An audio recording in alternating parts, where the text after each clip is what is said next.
Olá, eu sou a Carolina de Paula e esse é o Política em Dados.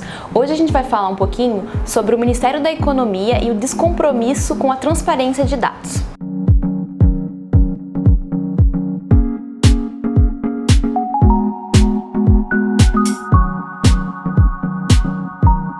Essa semana nós ficamos sabendo que o Ministério da Economia decretou sigilo sobre os documentos e pareceres técnicos que serviram de base para o texto da PEC da reforma da Previdência. Mas o que isso significa? Isso significa que o cidadão comum interessado nessa discussão e nessa base de dados que serviu de base para o texto, ele não pode ter acesso a esses documentos. Isso significa uma grande perda para o debate público da discussão. A Folha de São Paulo, ela tentou o acesso dos dados através da Lei de Acesso à Informação e ela recebeu o parecer negativo. A resposta negativa foi de que os documentos eles seriam sigilosos porque fariam parte de documentos preparatórios de ato do Poder Executivo.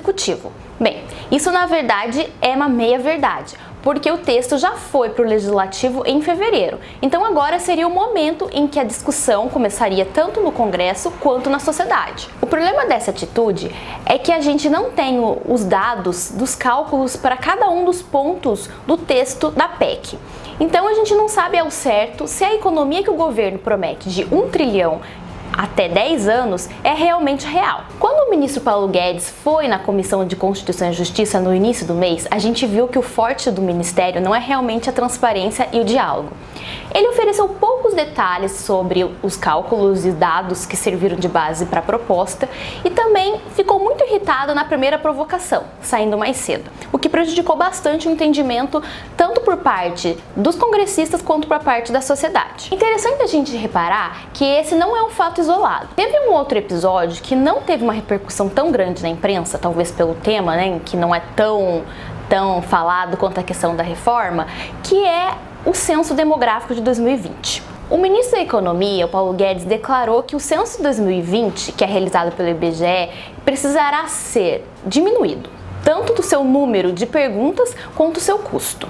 A questão é que a diminuição das perguntas gerará uma série de consequências para a formulação de políticas públicas, porque o censo é a nossa principal base de dados para que as políticas públicas do nosso planejamento sejam efetuadas. 2 pesquisadores publicaram essa semana um ensaio mostrando que o nosso censo ele não tem perguntas demais e nem tem um custo exagerado.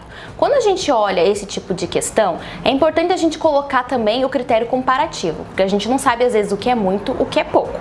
Eu vou deixar o link aqui abaixo para quem tiver interesse em olhar com mais detalhes para ver que é uma questão muito séria e que o Brasil corre um sério risco, como os próprios pesquisadores falaram, de um apagão estatístico. Com essa economia que o ministro diz que o Brasil precisa, a gente vai ficar sem a nossa principal base de dados para o planejamento das políticas públicas, o que é bastante sério. Nós seguiremos por aqui acompanhando esses 2 assuntos, tanto a questão da reforma da Previdência, tanto a questão do censo, que parece que é longe, em 2020, mas ela já está aí, os trabalhos precisam começar. Então quem tiver interesse, comenta, compartilha e acompanha o nosso canal para não perder nenhuma atualização. Obrigada!